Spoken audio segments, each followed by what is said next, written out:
کیا ہے، وہ 11 مہینے سجاتی ہے اپنے آپ کو، اور 70,000 جوڑے پہنتی ہے، اور ہر جوڑے کا رنگ دوسرے سے الگ ہے، ملتا کوئی نہیں، اور 70,000 جوڑوں میں جس کا جسم نظر آئے تو اندازہ کرو وہ خوبصورت کتنی ہوگی۔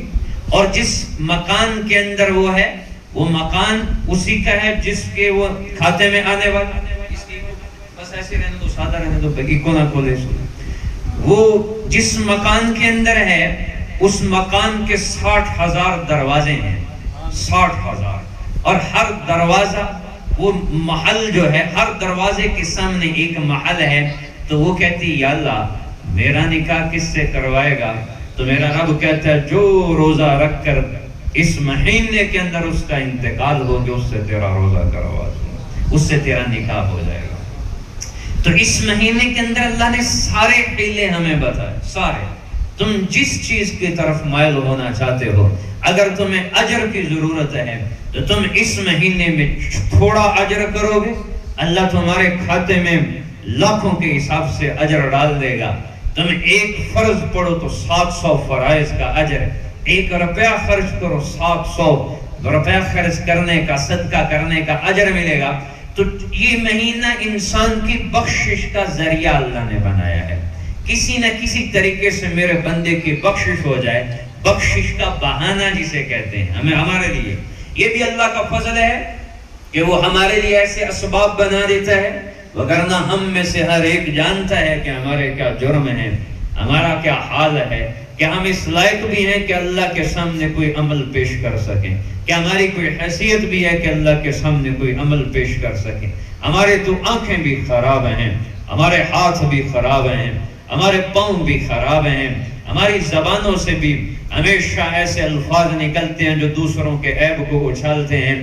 تو میرے بھائیو، اس ایک مہینے کے اندر ہم نے اللہ کو راضی کرنا۔ سب سے بڑی وعید تمہیں سنا دوں، بہت بڑی وعید سنو۔ جیسے اس منبر کا ایک درجہ تھا، میں نے پہلے سیڑھی پہ قدم رکھ کے بیٹھ گیا، تو مسجد نبوی کی سیڑھی پر کے 3 درجے تھے منبر کے۔ آپ نے پہلی سیڑھی پہ قدم رکھا، فرمایا آمین، دوسری سیڑھی پہ قدم رکھا، فرمایا آمین، تیسری سیڑھی پہ قدم رکھا، پھر فرمایا آمین۔ تو صحابہ پوچھنے لگے یا رسول اللہ صلی اللہ علیہ وسلم، یہ عمل آج پہلی دفعہ سنا ہے، آپ نے 3 بار آمین کہا ہے۔ تو آپ صلی اللہ علیہ وسلم نے فرمایا میرے صحابہ جبرائیل آئے تھے اور انہوں نے 3 بد دعائیں کی، میں نے تینوں پہ آمین کہہ دی۔ اب اندازہ اس سے لگاؤ آپ کسی بھی پیر صاحب سے دعا کیوں کرواتے ہیں؟ یار اندے اٹھو ہاتھ اللہ خالی نہیں موڑے گا، اس کی دعا قبول ہو جاتی۔ تو جو بد دعا کرنے والا فرشتوں کا سردار ہو، سارے فرشتوں کا سردار جبرائیل، وہ بد دعا کرے، پھر اس بد دعا کے اوپر آمین کہنے والا نبیوں کا سردار، اور کیا یہ بد دعا پھر اس کی قبولیت میں کوئی شک ہو سکتا ہے؟ کوئی شک نہیں ہو سکتا۔ کیا بد دعائیں فرمائیں؟ یا رسول اللہ صلی اللہ علیہ وسلم ہلاک ہو جائے وہ شخص جس کے سامنے آپ کا نام آئے اور وہ پھر آپ پر درود نہ پڑھے۔ تو میں نے کہا آمین، پڑھو صلی اللہ علیہ وسلم، صلی اللہ علیہ وسلم۔ یہ میرے نبی کا میرے اوپر حق ہے۔ ہم اپنی برادری کے بڑے حقوق ایک دوسرے کو بتاتے ہیں، ماں باپ کے بڑے حقوق ایک دوسرے کو بتاتے ہیں، دوستوں کے، رشتہ داروں کے بڑے حقوق ہمیں یاد رہتے ہیں، بھائیوں کے کیا حق ہیں، عزیزوں کے کیا حق ہیں، رشتہ داروں کے کیا حق ہیں۔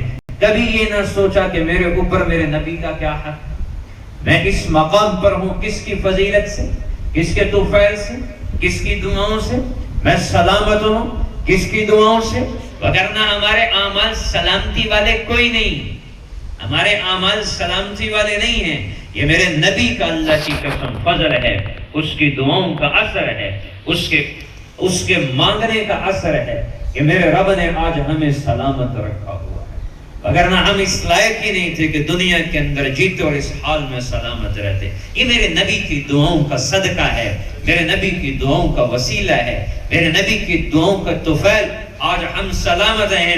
ہر ایک کو جو عزت ملی، جو فضیلت ملی میرے نبی کی برکت سے، اللہ کی قسم ابو بکر کو شرف ملا میرے نبی کی صحبت سے، عمر کو فضیلت ملی میرے نبی کی شہرت سے، عثمان کو مقام ملا میرے نبی کی صحبت سے، حضرت علی المرتضی کو جو عزت ملی میرے نبی کی صحبت سے، جتنے صحابہ کو جو مقام ملا میرے نبی کی صحبت سے.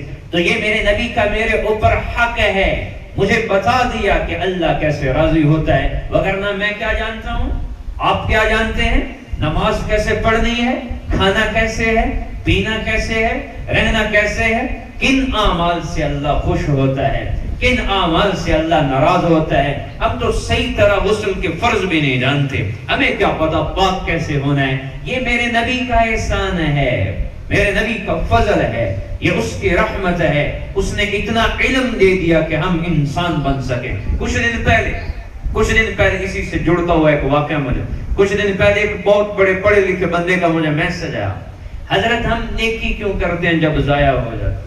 اب یہ پڑھے لکھے بندے کا حال، جب نیکی نے ضائع ہو جانا ہے تو ہم نیکی کرتے ہی کیوں نہیں، یہ اس کا سوال.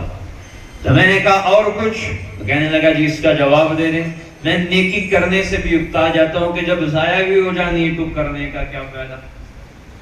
تو میں نے کہا اب میری بات غور سے سن، نیکی کا اجر جو اللہ دے گا وہ تو دے گا دنیا میں بھی آخرت میں بھی. اس کا تمہیں دنیاوی فائدہ بتاؤں کیا ہے؟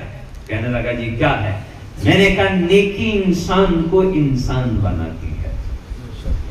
اب کوئی انسان چاہے وہ بیوی کو لے کر ہی کھڑے روڈ کے اوپر وہ اس کے ساتھ جمع کر رہا ہو، صحبت کر رہا ہو، تو کوئی یہ تو نہیں کہے گا یار یہ انسان ہے، سارے کہیں گے جانور ہے.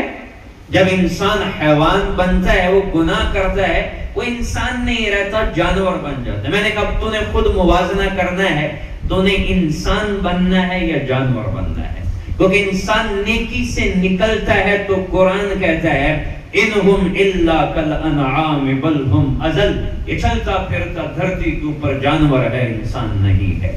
تو نیکی سے نکلتے ہی انسان جانور بن جاتا ہے، اور نیکی کرنے سے انسان بنتا ہے. یہ نیکی کا ظاہری ایک فائدہ ہے. تو پھر میں نے کہا اجر تو نے یہ تو سن لیا کہ نیکی ضائع ہو جاتی ہے گناہوں سے، کیا تو نے یہ نہیں سنا 100 سال کا کافر کلمہ پڑھ دے تو اللہ 100 سال کے کفر کو دھو کے رکھ دیتا، پچھلے کسی چیز کا حساب نہیں لیتا، پچھلے سارے 99 سال کے کفر کا اللہ حساب نہیں لیتا. ایک دفعہ کلمہ پڑھا صاف، ایسے ہی میں ان الحسنات یذہبن السیئات، قرآن یہ کہتا ہے انسان کی نیکیاں اس کے گناہوں کو دھو کے رکھ دیتی. جیسے میں نے شروع میں تمہیں بتایا رمضان جلنے اور جلانے کو کہتے ہیں، تو کیا اللہ 330 دن کے گناہوں کو اس مہینے میں دھوتا نہیں، صاف نہیں کرتا، پاک نہیں کرتا؟ ہمارے جرموں کو بالکل صاف کر کے وہ ہمیں یہ کہتا ہے یا میرے بندے آخری دن میں تجھے ایسے کر چکا ہوں کہ جیسے ابھی ماں کے پیٹ سے نکل کر آیا. تو یہ ہے نیکی کا ظاہری فائدہ. یا رسول اللہ صلی اللہ علیہ وسلم، اس حدیث کی طرف آتا ہوں، ہلاک ہو جائے وہ شخص جس کے سامنے آپ کا نام آئے وہ آپ پر درود نہ پڑے. تو میں نے کہا آمین. پھر دوسری بددعا فرمائی، یا رسول اللہ صلی اللہ علیہ وسلم، ہلاک ہو جائے وہ شخص بھی جس نے ماں باپ کو اپنی زندگی میں پایا پھر ان کی خدمت نہ کی، وہ بھی ہلاک ہو. رمضان سے چند دن پہلے کا ایک واقعہ مجھے یاد آیا. چند دن پہلے ایک ہاسپٹل میں ہمارے ایک عزیز داخل تھے، تو میں ان کی تیمارداری کے لیے گیا. اب ایک جگہ شور ہو رہا تھا تو میں قریب سے گزرا، چند ایک عورتیں تھیں، وہ مجھے کہنے لگی قاری صاحب اے ساڑیاں 7 بھیڑاں دا ہکو پھیرا، ساڑیاں 7 بھیڑاں دا ہکو. مجھے ابھی تک ان خاتون کے الفاظ یاد ہے. قاری صاحب ساڑیاں 7 بھیڑاں دا ہکو پھیرا، انہیں ساڑی انی موری مانو مار مار کے کھنا کرتے. یہ نشہ کرتا ہے کھرا کر ماں کو مارتا ہے، نشہ کرتا ہے کھرا کر ماں کو مارتا ہے. تو میں کبھی کبھی سوچتا ہوں کہ یہ زمین تو کہتی ہوگی یا اللہ پھٹ جاؤں، آسمان بھی کہتا ہوگا یا اللہ پھٹ جاؤں، سمندر بھی کہتے ہوں گے یا اللہ چڑھ جائیں، ان کے جرم ہی اتنے بڑے ہو چکے ہیں، وہ پھر بھی میرا رب ہے، کہتا ہے کہ ہو سکتا ہے توبہ کر لے، ہو سکتا ہے معافی مانگ لے۔ اس کے الفاظ مجھے ابھی تک یاد ہیں، گھری صاحب ہے ساڑیاں سات بہنا دا ایک کو کرا، انہیں ساڑی انی موری مانو مار مار کے بنا کر شکر۔ یمن سے ایک آدمی چلا، یمن سے، اس نے ماں کو پیٹھ پہ اٹھایا ہوا اور طواف کیا ماں کو کندھوں پہ اٹھا کے۔ تو عبداللہ بن عمر رضی اللہ عنہ سے پوچھنے لگا، امیر المومنین، کیا میں نے ماں کا حق ادا کر دیا؟ میں یمن سے ماں کو پیٹھ پہ اٹھا کے لایا ہوں اور یہاں میں نے کندھوں پہ اٹھا کے ماں کو طواف کروایا ہے، ماں کا حق ادا کر دیا؟ حضرت عبداللہ بن عمر رضی اللہ عنہ کہنے لگے، جب تم ماں کے رحم میں آیا، پیٹ میں آیا، شکم میں آیا اور تیرے پیدا ہونے کے وقت تیری ماں کو درد ذیل ہوا اور اس تکلیف میں اس نے ایک ہچکی لی، میرے رب کی قسم اس ہچکی کا حق بھی ادا کیا۔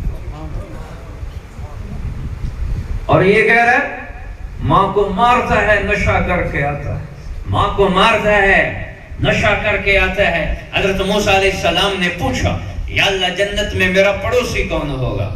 تو میرے رب نے فرمایا، فلاں کسائی جنت میں تیرا پڑوسی ہوگا، فلاں کسائی جنت میں تیرا پڑوسی ہوگا۔ وہ آئے دیکھنے لگے کیا عمل ہے اس کا جس وجہ سے اللہ نے جنت میں میرا پڑوسی بنا دیا۔